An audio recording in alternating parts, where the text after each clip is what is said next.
নমস্কার, দেখছেন ডিজিটাল খবরিলাল।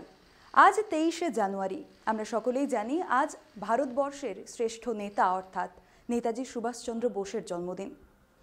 তবে এই কথাটিও আমরা সকলে জানি যে একসময় নিজের প্রাণের চেয়ে প্রিয় দেশ ভারতবর্ষ ছেড়ে পালিয়ে গেছিলেন সুভাষচন্দ্র বোস।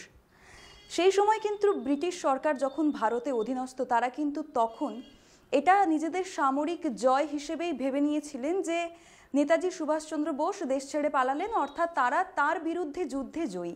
কিন্তু তিনি কেন চলে গেছিলেন? একটি কথা আছে, যখন সিংহ পিছু পা হয় তখন হামলা করার জন্যই হয়। এই কথাটি হয়তো নেতাজি সুভাষচন্দ্র বোসের জন্য একেবারে প্রযোজ্য। তবে কেন দেশ ছেড়েছিলেন নেতাজি সুভাষচন্দ্র বোস জানাবো এই ভিডিওতে। সালটি ছিল 1939, 5ই ডিসেম্বর। বছরটি নেতাজি সুভাষচন্দ্র বোসের জন্য যথেষ্ট গুরুত্বপূর্ণ ছিল। এই বছরে তিনি মহাত্মা গান্ধীকে হারিয়ে কংগ্রেসের সভাপতিত্ব অর্জন করেন। কিন্তু গান্ধীজির সাথে তার মতবিরোধ থাকার জন্য গান্ধী অনুবাদীদের দ্বারা তিনি কখনোই সেইভাবে কিন্তু গ্রহণযোগ্য হননি। তো সেই জন্যই তিনি কংগ্রেসের সভাপতিত্ব নিজে থেকেই ত্যাগ করেন। অন্যদিকে শুরু হয়ে গিয়েছিল দ্বিতীয় বিশ্বযুদ্ধ। সম্মুখ সমরে জার্মানি এবং ব্রিটেন, এবং নেতাজি খুব ভালো করেই জানতেন যে দুই সাম্রাজ্যবাদী দলের মধ্যে এই যুদ্ধ, কিন্তু তার একমাত্র লক্ষ্য ছিল ভারতকে তার স্বাধীনতা পাইয়ে দেওয়া। তাই নেতাজি ভেবেই নিয়েছিলেন যে দুই দলের মধ্যে যেই তাকে সাহায্য করতে চাইবে ভারতকে স্বাধীনতা পাইয়ে দিতে, তার সাথেই তিনি হাত মেলাবেন।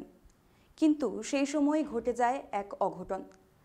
দেশদ্রোহিতার অভিযোগে তাকে গ্রেপ্তার করেন ব্রিটিশ সরকার এবং তিনি ছিলেন জেলের মধ্যে। জেলের মধ্যে থাকাকালীন আমরণ অনশন চালু করেন তিনি, এবং যার জন্য কিন্তু ভয় পায় ব্রিটিশ সরকার। কারণ নেতাজির মতো নেতা যদি জেলে থেকে মারা যান তাহলে সাধারণ মানুষের রোষের মুখে পড়তে হবে তাদের। তাই তাকে ছেড়ে দেওয়া হয়। কিন্তু জেল থেকে মুক্তি পেয়েও শান্তি পাননি নেতাজি। ঘরের মধ্যেই তাকে 24 ঘন্টা পুলিশের নজরদারিতে থাকতে হতো। বলতে গেলে নজরবন্দি রাখা হয়েছিল তাকে, যাতে ঘরে থেকে কোনো ব্রিটিশ বিরোধী কাজ তিনি না করতে পারেন। কিন্তু তিনি তো নেতাজি, কোনো কিছুই তার পক্ষে অসম্ভব নয়। 1940-এর 16ই জানুয়ারি দিনটি ভারতের ইতিহাসে চিরস্মরণীয় দিন। রাত 1:35 শিশির বোসের গাড়িতে উঠলেন নেতাজি। তবে তার পোশাকে তা বোঝার বিন্দু মাত্র উপায় নেই। জোব্বা মতো সালোয়ার, লম্বা গলাবন্ধ কোট পরে নিশ্চয়ই উত্তর ভারতীয় কোনো পাঠান। তার নাম মোহাম্মদ জিয়াউদ্দিন। পরিচয়পত্রে এই নামের নিচে বড় বড় করে লেখা BA LLB travelling inspector, the empire of India life assurance company limited. বাড়িতে ছিল জার্মান গাড়ি। তা চালিয়ে সবার চোখে ধুলো দিয়ে ভাইপো শিশির বোসের সঙ্গে বেরিয়ে গেলেন সুভাষচন্দ্র বোস, দেশবাসীর প্রিয় নেতাজি। পরের কয়েকটা দিন বাড়ির ভাইপো ভাগ্নেরা এমন ভান করলেন যাতে সবার মনে হয় শারীরিকভাবে অসুস্থ তিনি, তাই ঘর থেকে বেরোবেন না। অতএব খাবার পাঠিয়ে দেওয়া হতো ঘরে। দিন 10 পর বাড়ির এক রাঁধুনি আবিষ্কার করলেন যে সুভাষচন্দ্র বোস আদৌ বাড়িতেই নেই। সুভাষ বাড়িতে নেই এই কথা যখন জানাজানি হয়, তখন অপমানে এবং লজ্জায় হতবাক হয়ে যান ব্রিটিশ সরকার। এতদিন ধরে তারা একটি খালি বাড়ির ওপর নজরদারি চালিয়েছেন। তবে সুভাষ কোথায় গেছেন এ নিয়ে যখন রটে কথা, তখন বিভিন্ন জন বিভিন্ন কথা বলেন। কেউ বলেন যে দেশ ছেড়ে পালিয়েছেন, আবার কেউ বলেন যে সংসার ছেড়ে সন্ন্যাসী হয়েছেন সুভাষ, আবারও কেউ বলেন ভুয়ো পাসপোর্ট নিয়ে রাশিয়ায় গেছেন, কেউ বলেন জাপানে গেছেন। তবে ব্রিটিশ সরকার এই ব্যাপারে তো নিশ্চিত ছিলেন যে সন্ন্যাস হওয়ার জন্য দেশ ছাড়েননি সুভাষ। তাদের মনে এও চিন্তা ছিল যে নেতাজি নিজের রক্তের শেষ বিন্দু দিয়ে হলেও ভারতবর্ষকে স্বাধীন করার জন্য দৃঢ় প্রতিজ্ঞ।